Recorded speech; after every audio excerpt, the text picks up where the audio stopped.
Good evening, everyone. Welcome to the News Today edition of 28th of February. My name is Anuj and I will be taking today's session. In today's session, we will be covering 5 main news, 7 quick update and 1 personality in news. In main news, we will be covering about the new series of gross domestic product released. So in this, we will be discussing about the new series of GDP. Then we will be covering about the rice fortification, as government has temporarily discontinued rice fortification under the Pradhan Mantri Garib Kalyan Ann Yojana.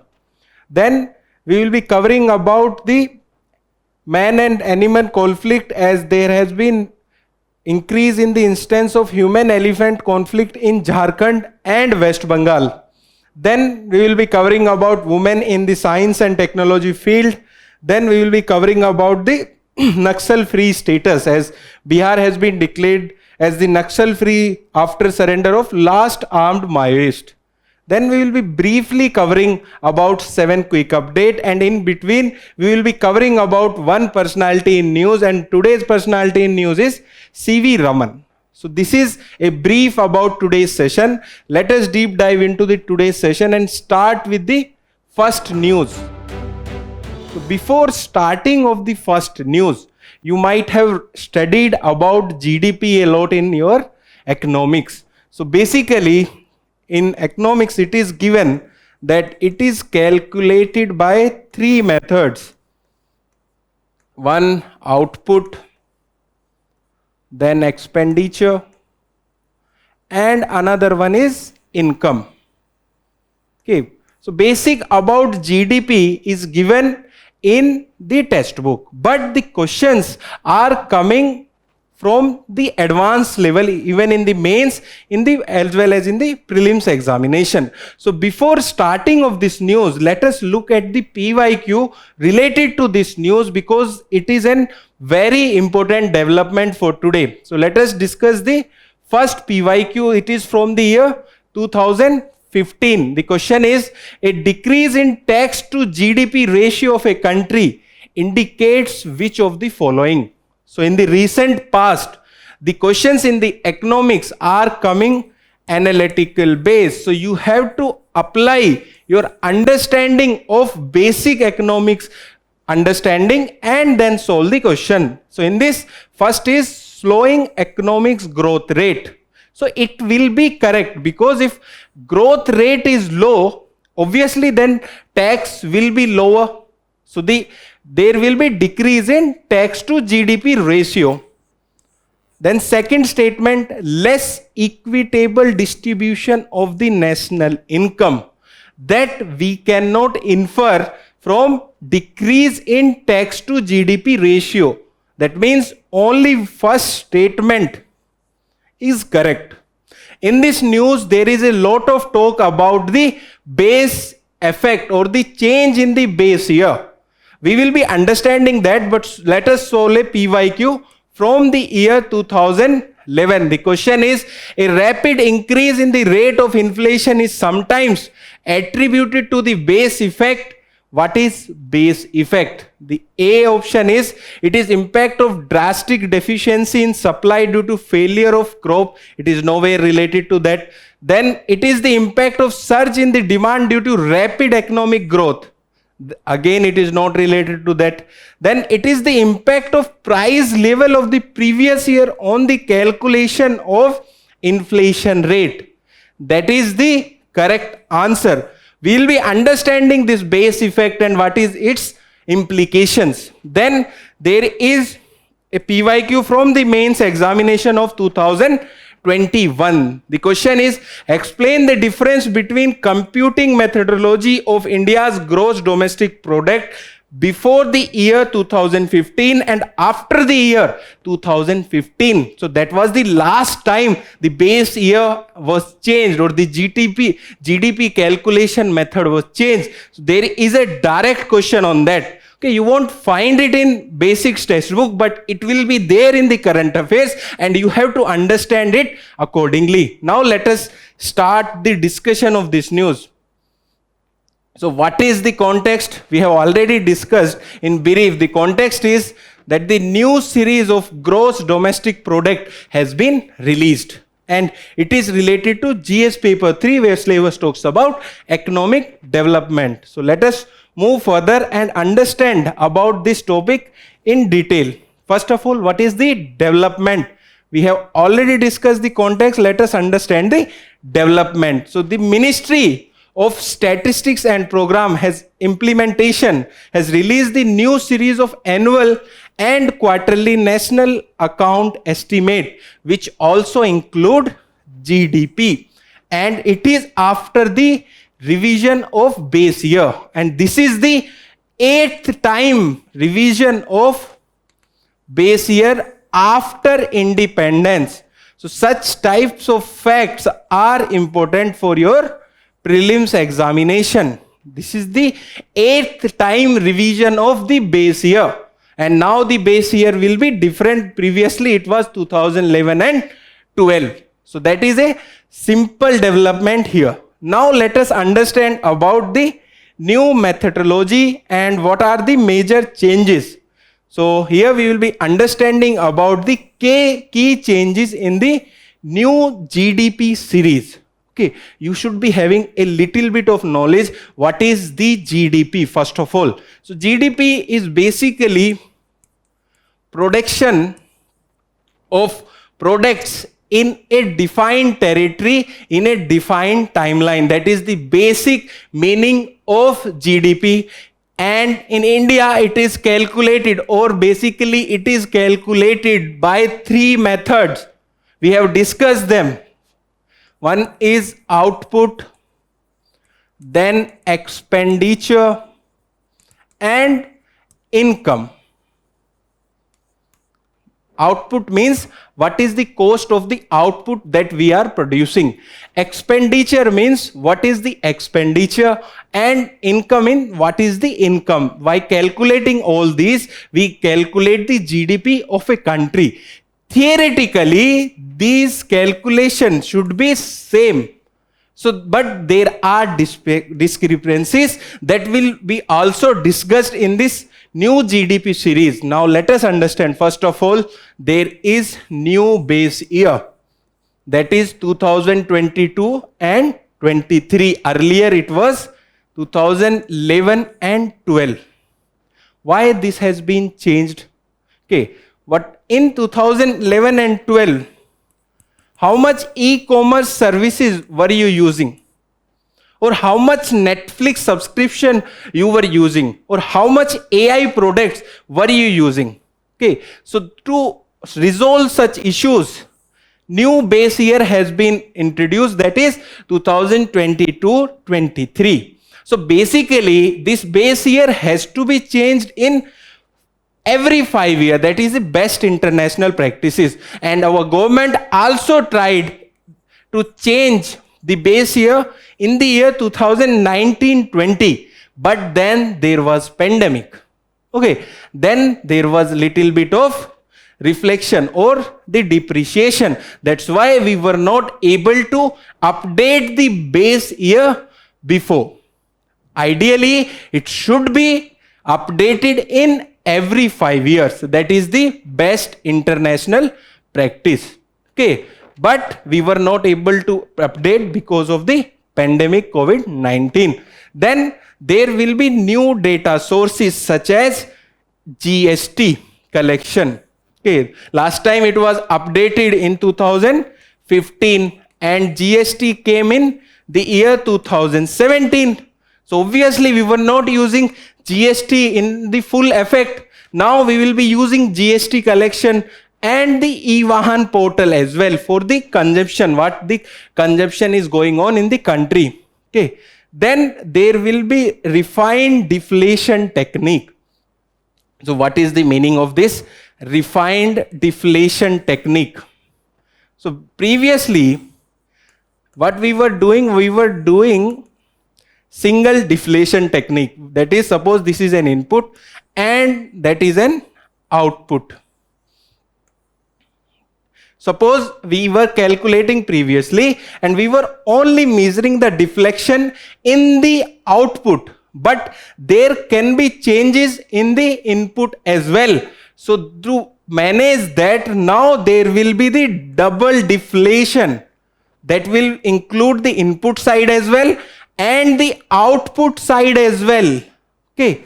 Then there is integration of supply and use table, and this is to reduce the discrepancies.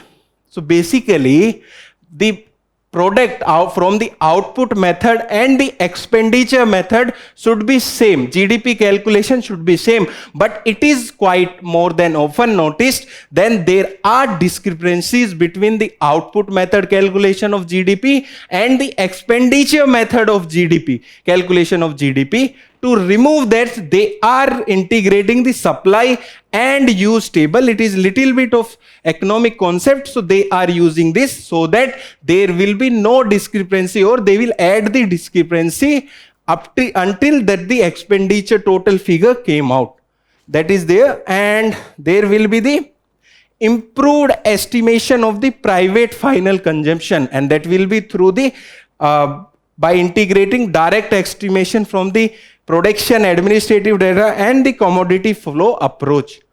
That is there in the new changes in the new GDP series. There are other changes as well. Let us look at those changes. First of all, they are also calculating the data from the informal sector. So it is not there that we don't used to calculate the data from the informal sector, but now they will use the survey rather than the proxies. How proxies used to work before? Suppose in the base year 2011 and 12, formal output was suppose 100, and they have calculated or estimated that the informal output is 25.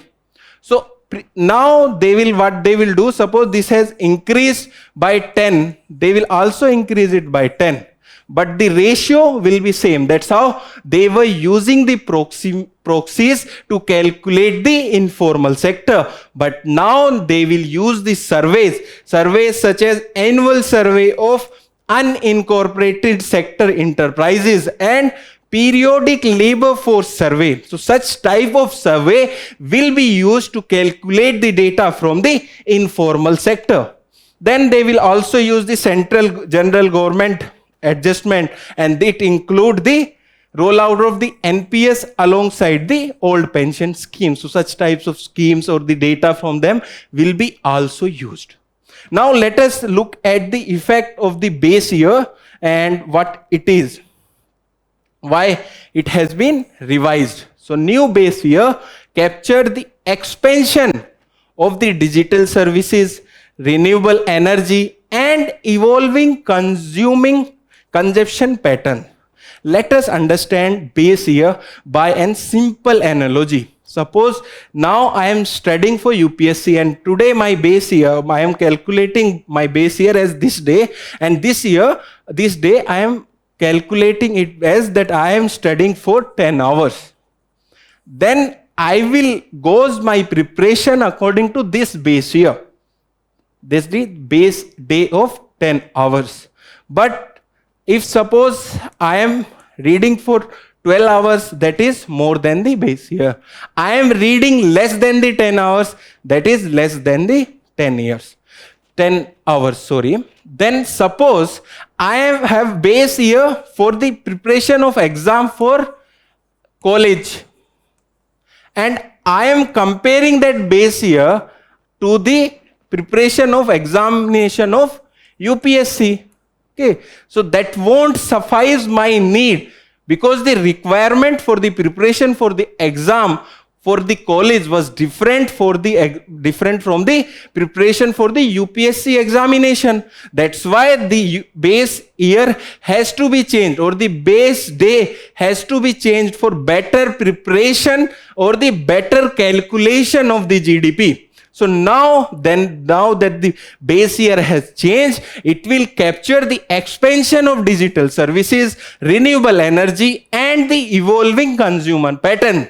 So that is the basic need, or the why this base year has been changed. Secondly, it is an international best practices. We have already discussed that after every 5 years, there should be change in the base year. And this change of the base year is the 8th time after independence in India. What will be its impact, or what are its implication? There is decrease in the GDP size. First of all, there has been real growth rate has increased, but the nominal size of the economy has revised downwards.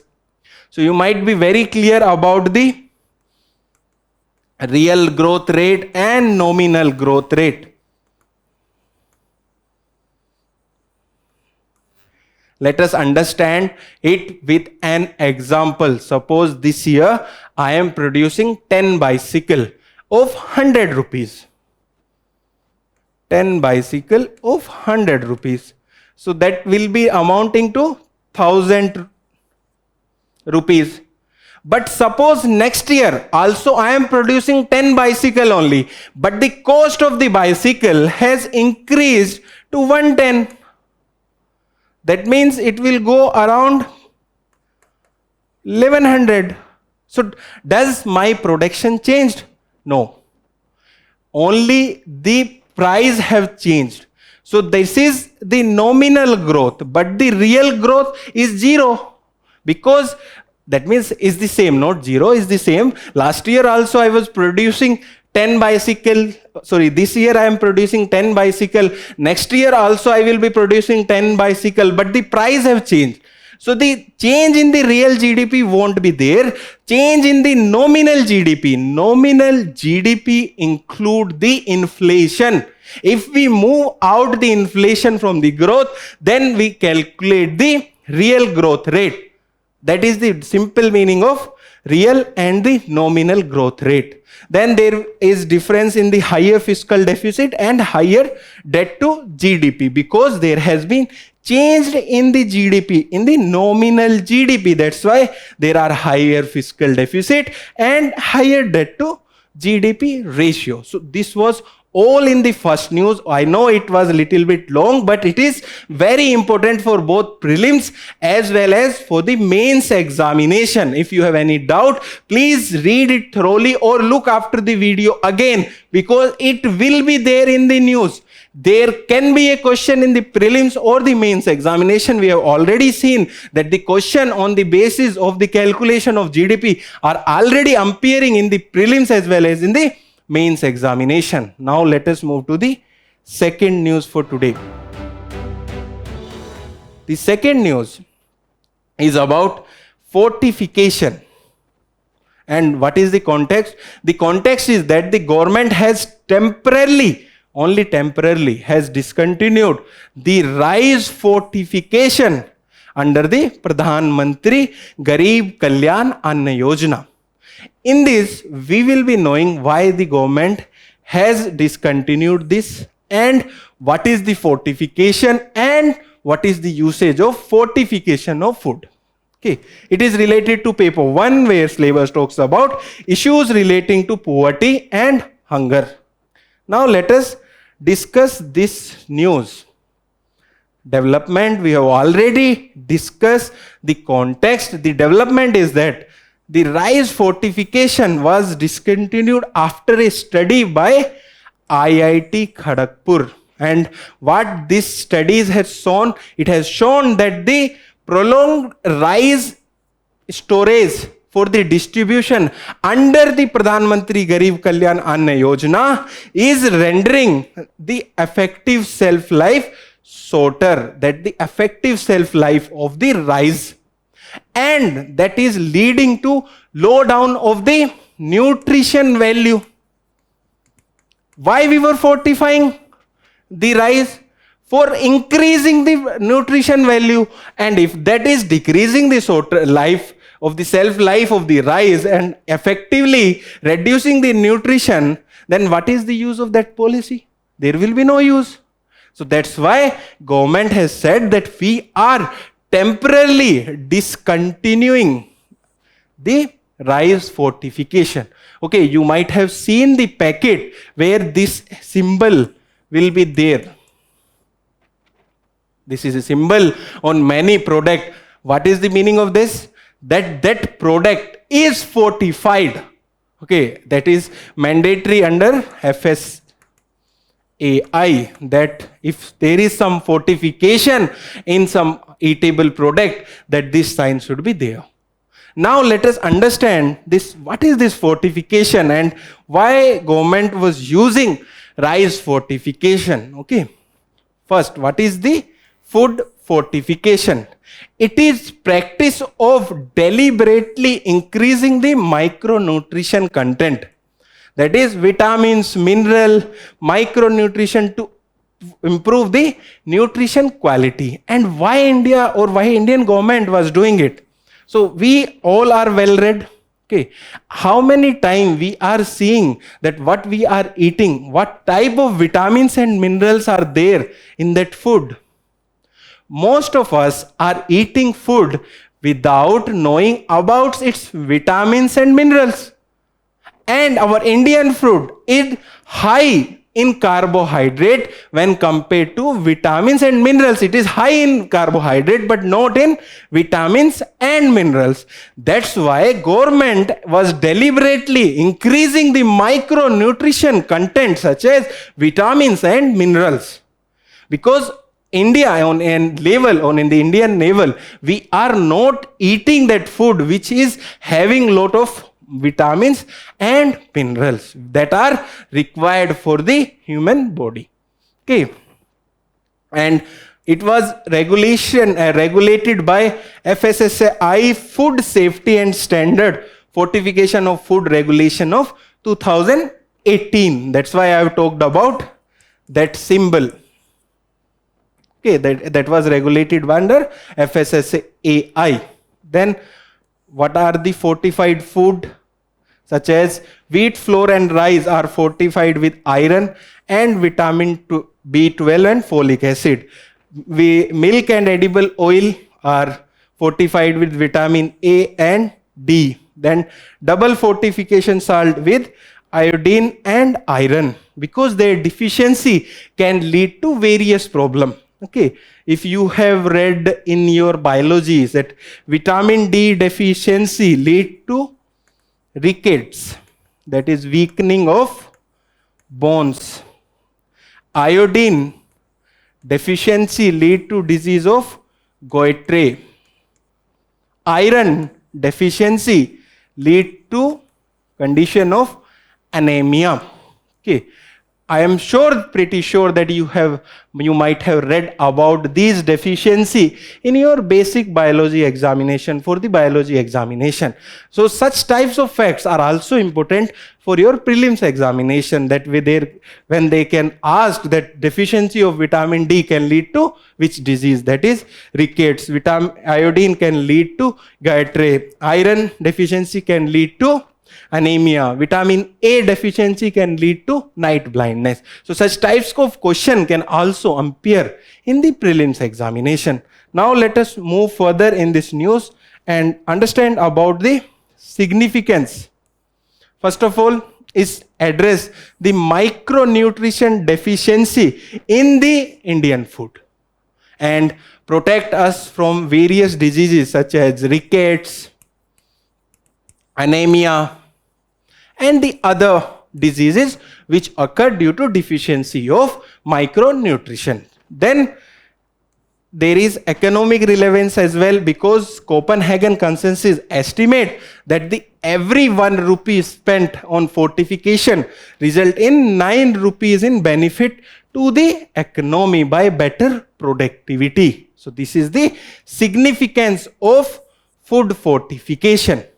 Now let us discuss one PYQ which is not directly related to this, but you will understand what type of questions related to food are coming in the prelims examination, as prelims examination is approaching and you might be solving the PYQ related to prelims examination.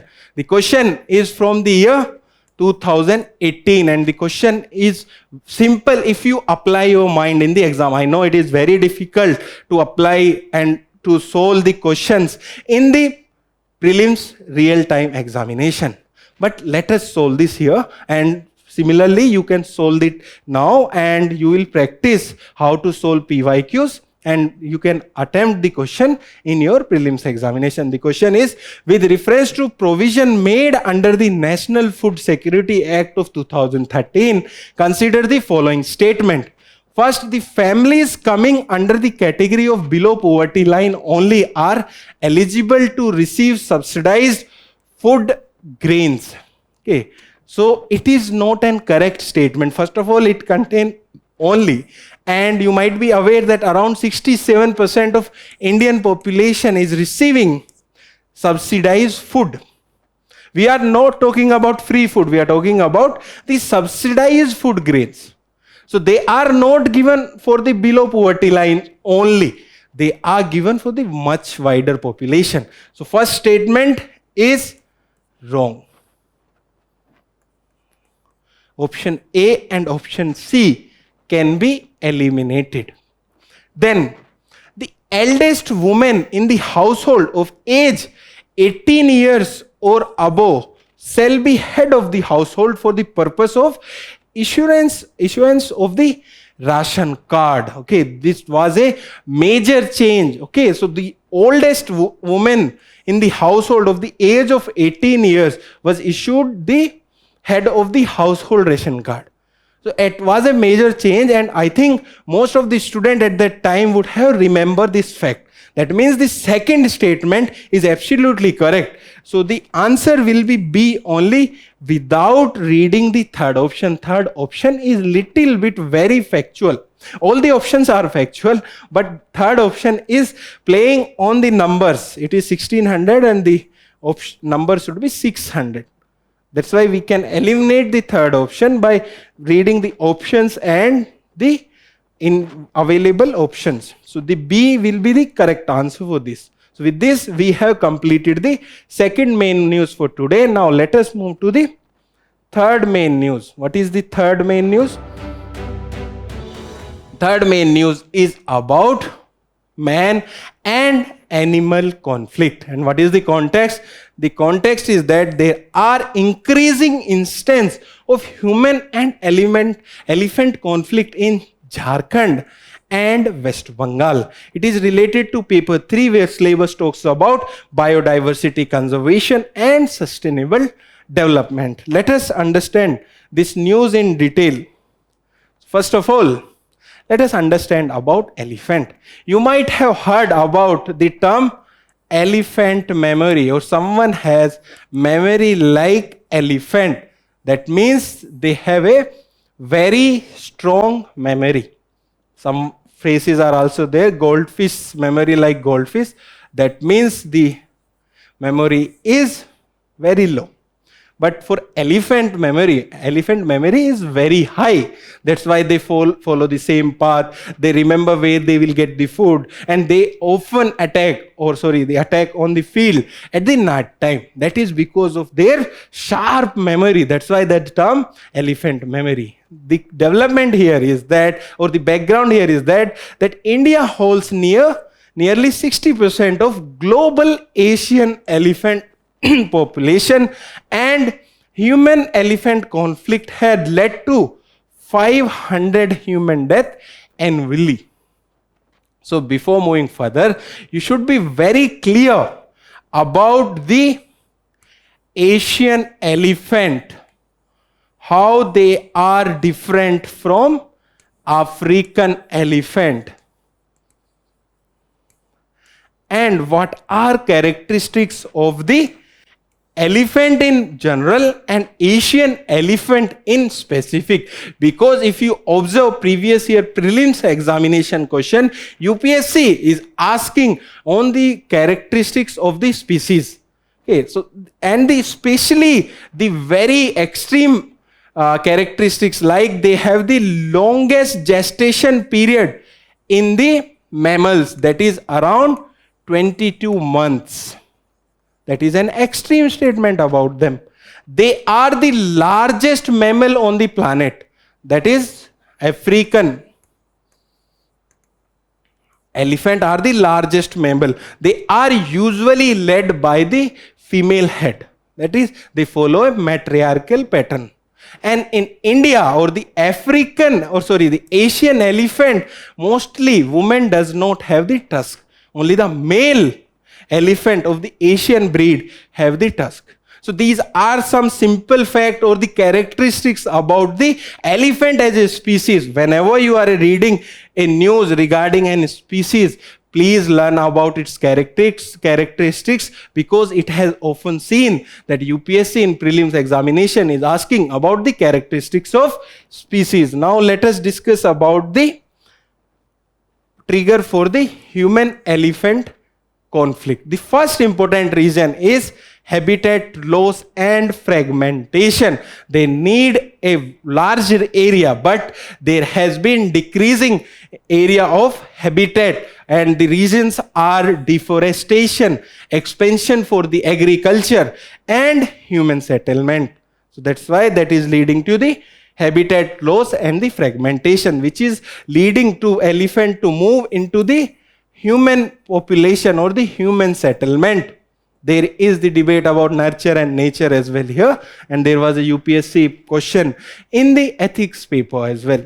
So second important reason for the man and made trigger for human element conflict are infrastructure development, such as construction of highway and railway tracks. So these are mostly called as linear infrastructure project, because they cut through various areas and create an hindrance for the movement of the elephant.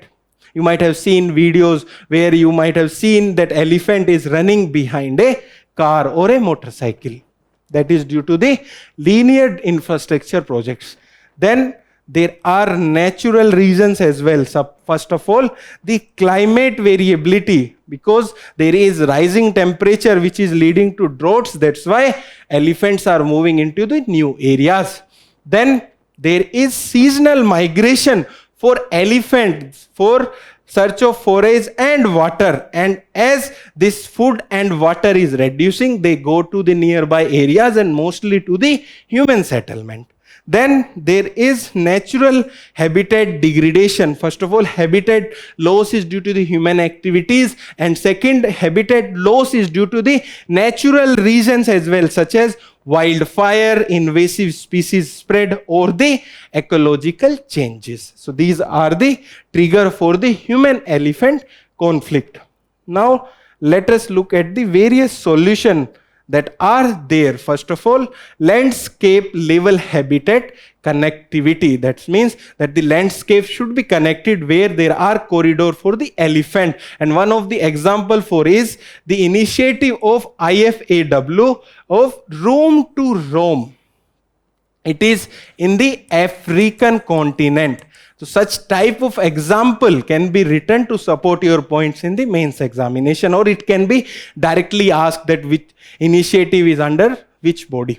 Then there can be early warning and technology, that is uses of SMS alert, LED warning system. So suppose they cross a particular area, there can be SMS alert or LED warning system, or the sensor and the GPS collar that where that elephant is there. Then there can be the physical and the biological barriers, such as install the solar fencing, trenches, beehives fences. They don't like beehives and they don't like the smell of chilies. So there can be the chilies deterrents as well. Then there can be habitat improvement measure that can be through the enhanced forest resources, such as by producing or by keeping the water in a particular area or increasing the fodder areas.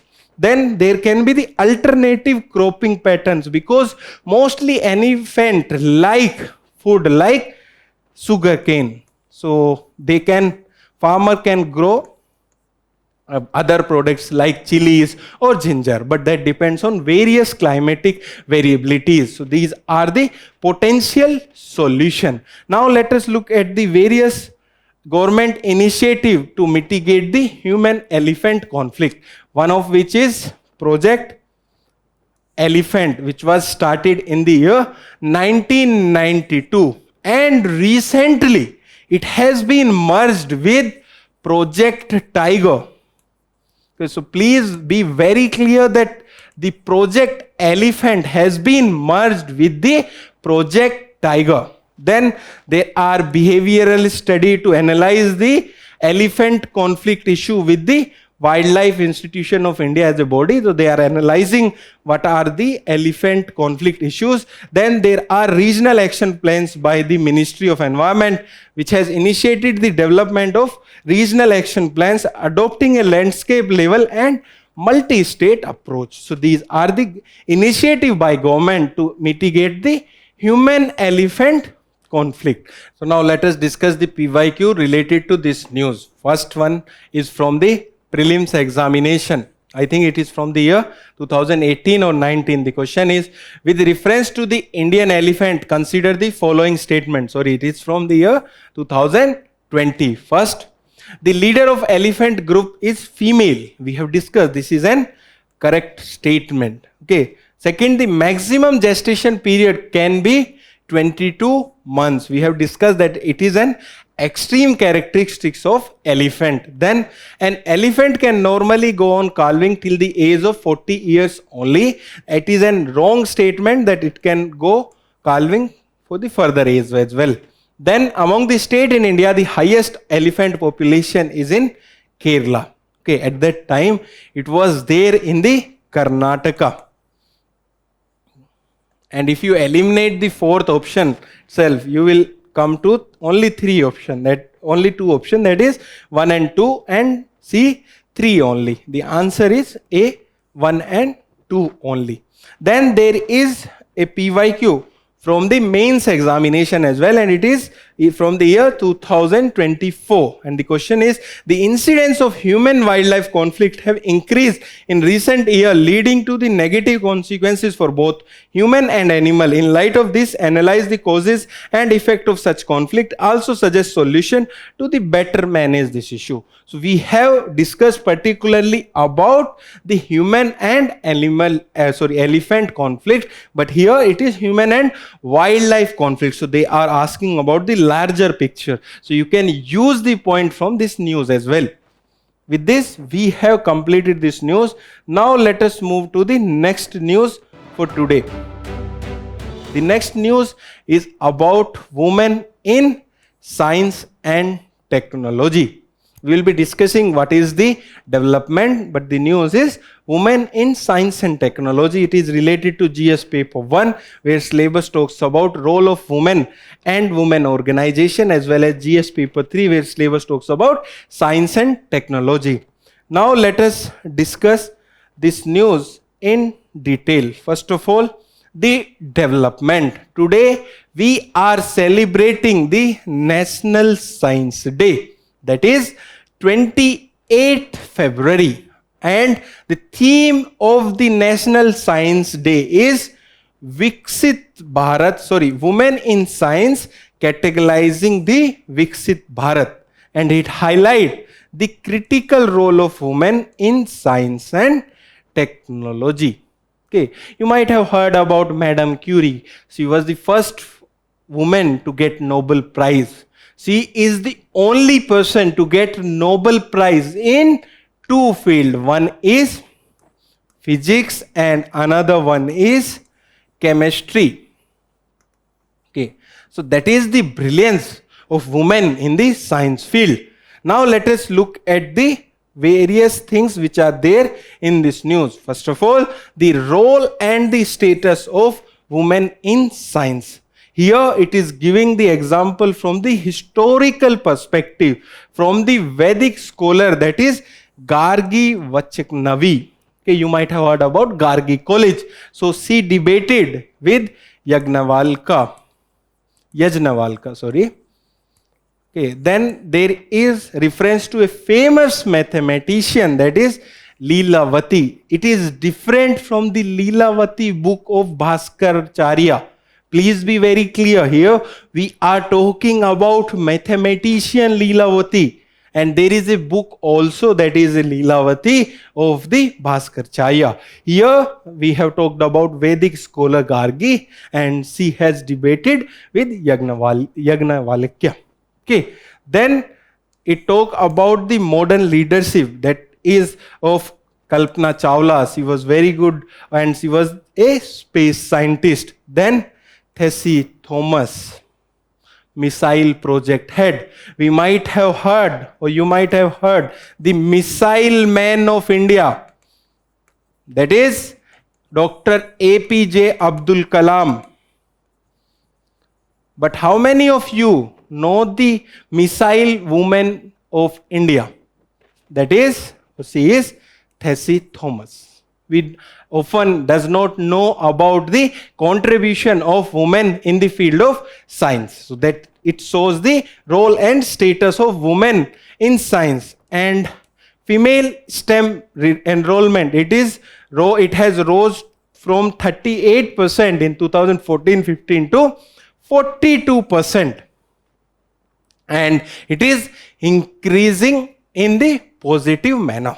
So that is role and status of women in science. Now let us move further in this news and discuss about the challenge faced by women in science. First of all, there are structural entry barrier or barriers to the entry of women in the STEM field or the science field.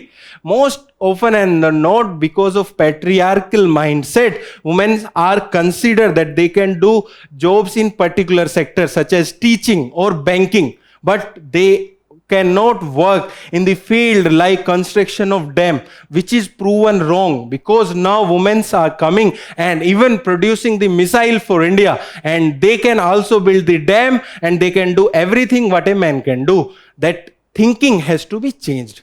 Then there is a debate about work-life balance constraint, and most often than not, there is disappropriate or disproportionate barrier for the caregiving responsibility to the women. Even this year, economic survey has talked about this, that the contribution of women in the caregiving is way higher than the men.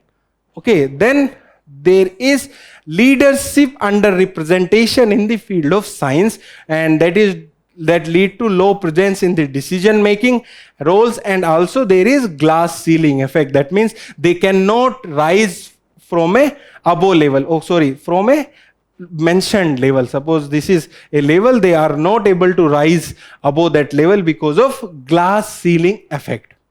So these are the challenges faced by women in science. Now let us move further and discuss about the government initiative. Okay, there can be a direct question in the mains examination that what are the steps taken by the government to increase the women participation in the field of science. There you can mention these initiative of the government, and these are, we will cover them quickly because they are directly factual based, and you should be remembering if you are be able to write these initiative in the exam. First one is Wise Kiran scheme. It is a comprehensive umbrella program of the Department of Science and Technology for supporting women scientists. Then there is Women Scientist scheme, and it facilitates re-entry of women into the research career after the career break. Career break can be due to many reasons such as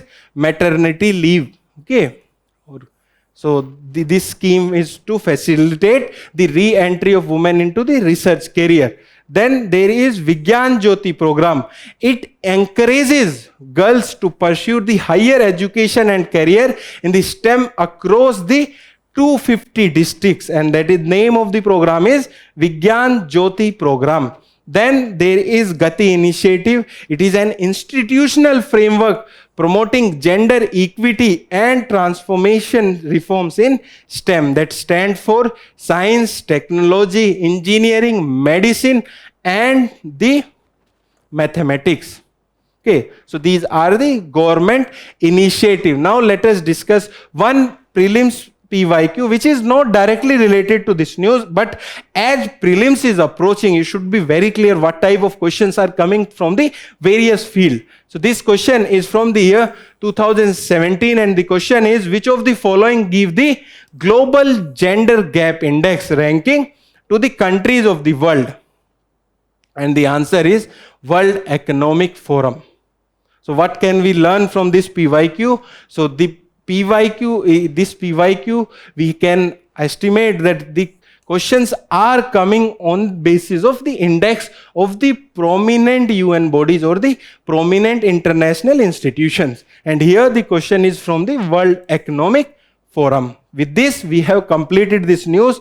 Now let us move to the next main news for today, and that is the last main news for today.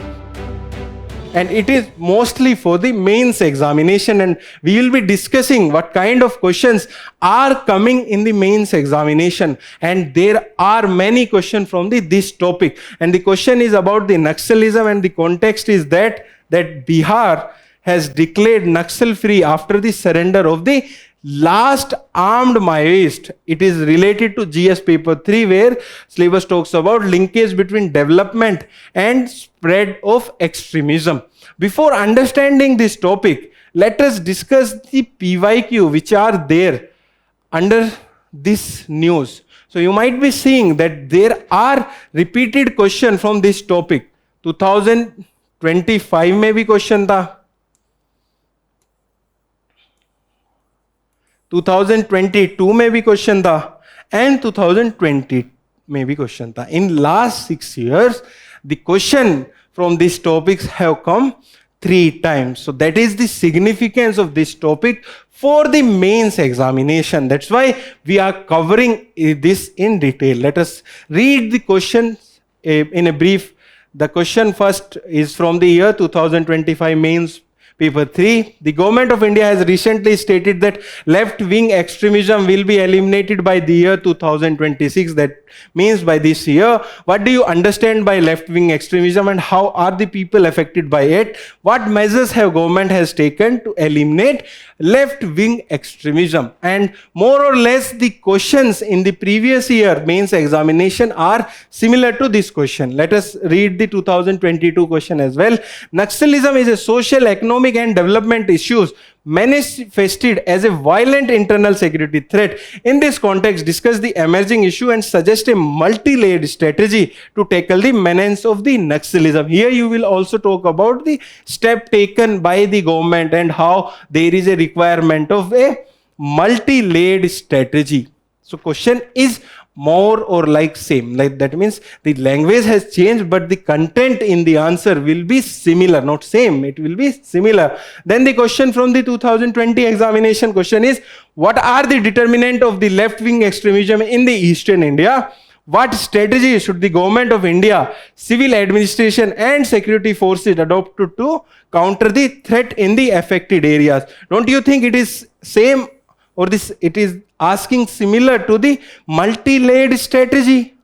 Here they have directly asked about multi-layered strategy. Here they are asking about what will be the requirement of the government of India, civil administration and security forces to tackle the threat in the affected areas. So questions are similar.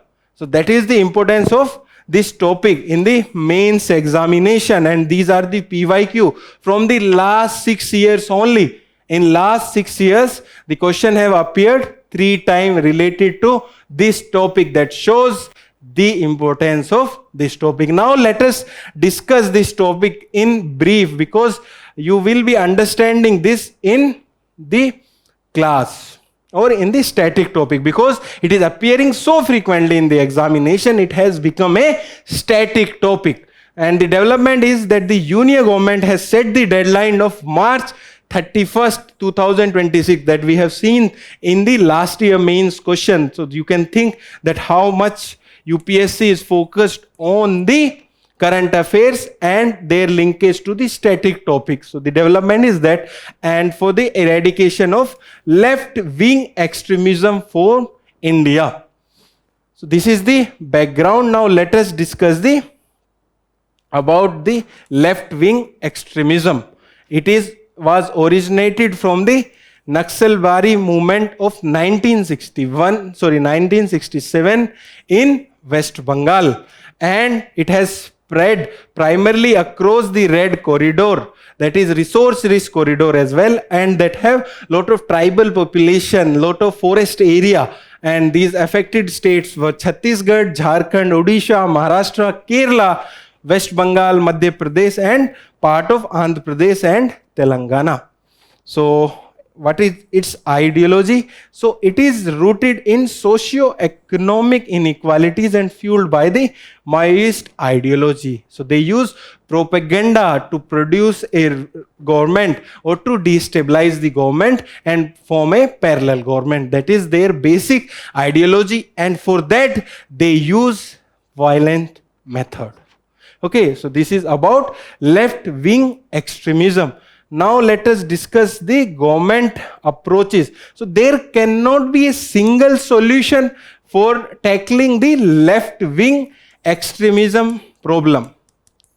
So it is not only an development issue, it is an socio-economic issue, it is an security issue. So that's why there is a multi-layered approach. First, there is security initiative, then there is development initiative. The security initiatives are Samadhan framework. It is an integrated counter left-wing extremism doctrine focusing on smart leadership, aggressive operation intelligence use, technology, and financial disruption. So in the last point as well, we are talking about the financial choking. So we can stop the finances which is going to these reason to support this extremism. So that is the point here. Then there is national policy and action plan. It is a multi-pronged strategy combining security action with the development, tribal right protection. Then there is security infrastructure strengthening, which is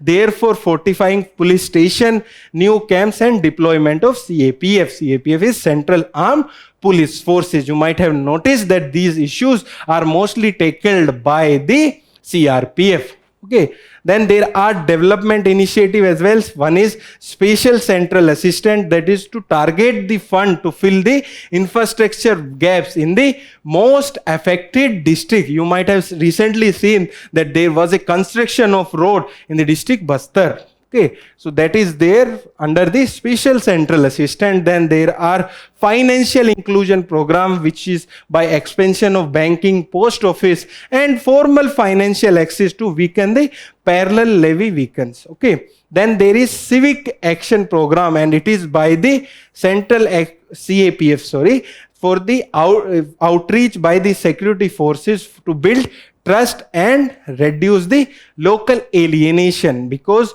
there is requirement of trust on the government institution by the local people. Then there is aspirational district program as well, which focused on welfare of delivery and monitoring to address the root socio-economic causes of extremism. By these points, don't you think you can solve all the three PYQs which are there by this point, and what is the left-wing extremism, and you can support by the data what are the districts, how many districts are affected by the left-wing extremism in India. So these, by this information, you can solve all the PYQs related to Naxalism which has been asked in the mains examination. Okay, with this we have completed the main news for today. Now let us discuss the personality in news for today. The personality in news for today is C.V. Raman, and the development is that the National Science Day is celebrated every year on 28th of February to mark the discovery of the Raman effect by Chandrasekhar Venkata Ramana in the year 1928. So that's why we celebrate the National Science Day on the 28th February. Okay, and this theme was the catalyzing the women for the development of the Viksit Bharat. Okay, that we have covered in the main news. So he was born in Tiruchirappalli in Tamil Nadu, and his scientific contribution, one is Raman effect. For this he was awarded with the Nobel Prize of Physics in the year 1930. And what is this Raman effect? It is the change in the wavelength of the light when a light beam is scattered by a volume in a material, which is revealed the information about the molecule structure and the vibration. In simple language, when light is passed through some material, then there will be the scattering of by the molecules of that light, by that scattering, we can know about that molecule structure and vibration. That is Raman effect. For this, he was awarded with the Nobel Prize of the Physics in the year 1930, and this was founded in, or this effect was discovered in 1928. Then there are other major contribution as well to optics and spectrography, and there was research of him conducted on the acoustic of the Indian musical instrument, and he was awarded with the prize of Nobel Prize in Physics for Raman effect in the year 1930 and Bharat Ratna in the year 1954. With this, we have covered the personality in news for today. Now let us discuss the quick update for today. So the first quick update is about Durand Line. And the context is that the Pakistan has launched a major military offensive under Operation Gajab-Lil-Haq against the Afghanistan along the Durand Line. In this news, we will be understanding about Durand Line. It is often seen that there has been question about the conflict region in the prelims examination. Here, that is Durand Line. It serves as the border between Pakistan and Afghanistan for about 2,600 kilometers. Afghanistan does not recognize this border as legitimate because they think that this border has divided the Pashtuni tribals, and that's why they don't consider or they don't recognize this border as legitimate. It was proposed, the British proposed the Durand Line, and it was created in the year 1893 to definitely separate the British control India. At that time, Pakistan was part of India itself and from the Afghanistan.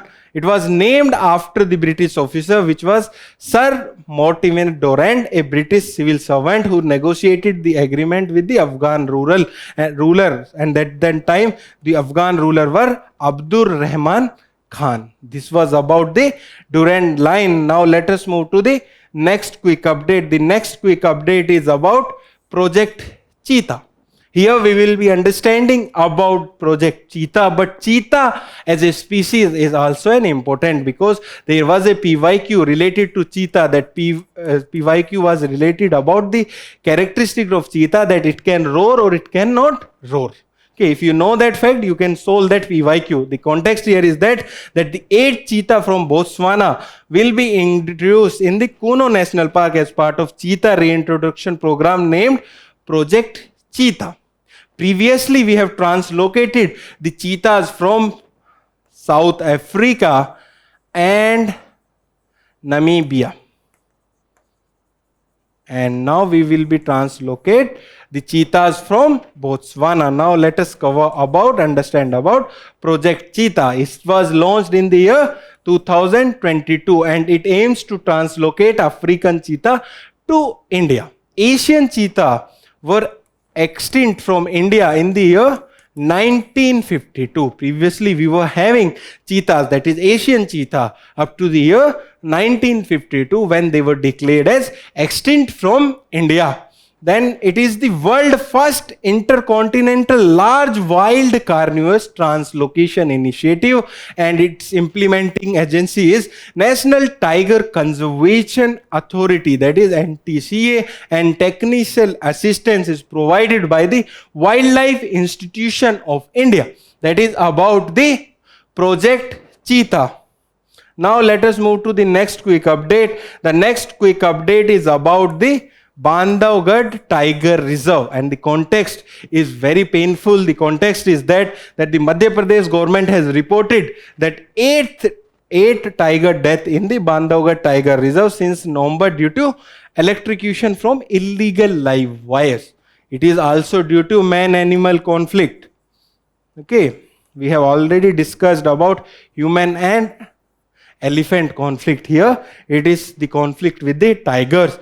Here we will be covering about the Bandhavgarh Tiger Reserve. It is situated in the Vindhya Hills of Umaria district of Madhya Pradesh, and it is named after the historic Bandhavgarh fort, which is linked to the Ramayana tradition. In basically, Bandhav means brother and Garh means fort.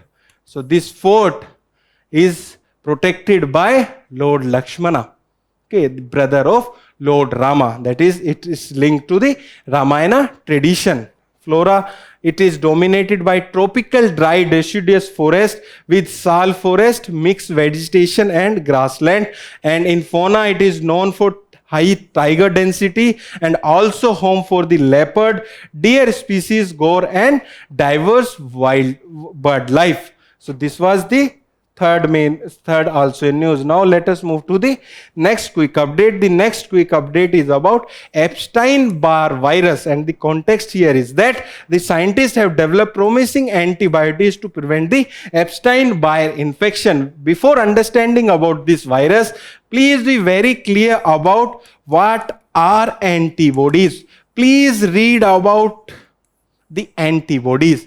These are Y-shaped protein produced by WBC. So such types of basic facts about biology should be very clear because they are coming in the prelims examination. And in this news, you should be knowing about this virus this disease. It is a viral infection caused by human herpesvirus and is spread mainly through saliva and the body fluid, and there are common symptoms and there are complications by it. That is, it is rarely associated with the cancer such as Burkitt lymphoma, and there is no specification vaccine or cure. So there is development of promising antibiotics for the treatment of this disease. Okay, it is a viral disease. Okay. Now let us move to the next quick update. The next quick update is about the very short range air defense system.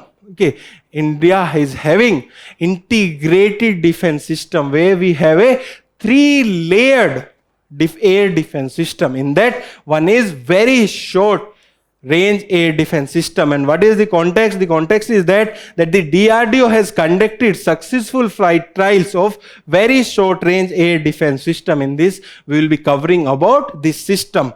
It is a man portable air defense system. That's why they can carry on their shoulders. It is developed by DRDO's Research Center Imarat, RCI. It is there in Hyderabad. Then what are its capabilities? It can intercept and destroy the high-speed aerial threats at the varying range and altitude. And it is in operational use. Okay, you might have heard about Operation Sudarchakna, and in that it was used and it was inducted for the induction into Indian Army, Navy and Air Force, which strengthened the layered air defense. The 3-layered air defense system. In that, this is one part. Now let us move to the next quick update. The next quick update is about this meningococcal infection. And what is the context? The context is that the Meghalaya has issued health advisory after 2 Agnivir trainees have died amid this suspected meningococcal outbreak. So here you should also know about its type. It is an bacterial infection. Its transmission, it is spread via respiratory droplets, saliva and close contact, and its severity, it's a high fatality and its treatment is available. Okay, so it has immediate antibiotics as well. Vaccination is available for this. And the context is this, but here you should be very clear about this infection, that what type of it, how does it spread, how it's treated and what is its severity. Okay, now let us move to the next quick update. The next quick update is about the CGA, that is Controller General of Account. And the context here is that the CGA has launched Government Bank Dashboard, that is a real-time monitoring of banking function, and the Government Bank Manual. In this, we will be covering about Controller General of Accounts. It is a principal advisor on accounting matters to the Union government, and it is not a constitutional body. Please don't confuse it with CAG. Okay, that is a constitutional body. It is not a constitutional body, and it works under the Department of Expenditure, that is under Ministry of Finance. Its major function are that it is responsible for the preparation, consolidation, submission of union government accounts, then ensure exchanger control, administrator receipt and payment, and oversees internal audit function across various ministries. And lastly, it prepare monthly and annual analysis of the expenditure, revenue and the borrowing by the different ministries. That was about Controller General of Account. Please be very clear. It is different from CAG and it is not a constitutional body. Now let us move to the next quick update. The next quick update is most favored nation. If you read most of the newspaper, including the Hindu newspaper, it is not correctly mentioned. They have mentioned that the most favored nation has been provided for everything under the EU and the India FTA, but it is only there for services. The context is that the European Union and India has agreed to grant each other most favored nation status for a period of 5 years in services. Okay, in this we will be covering about the most favored nation. So it is a principle, fundamental rule of World Trade Organization, and according to, if a WTO member grant the trading term, favorable trading term like lower traffic to the one country, it must extend the same benefit to the all other WTO members. Suppose I am a country and I have given MFN status to A and I have given the MFN status to B. And if I am providing some favorable trading term to A, that will also lead to the same favorable trading terms to B as well. But there are exceptions, and exception exist for regional trade agreement, FTAs and developing countries. Here this FFN between India and European Union have been agreed for these services for a transitional period of 5 years after the implementation of this FTA. This is for the 5 years in the services. Okay, with this we have completed the news today session for today. To read further of our current affairs initiative, you can visit the digital current affairs website and please solve the questions which are visible on your screen and write down the answers in the comment section. Thank you and all the best for your preparation.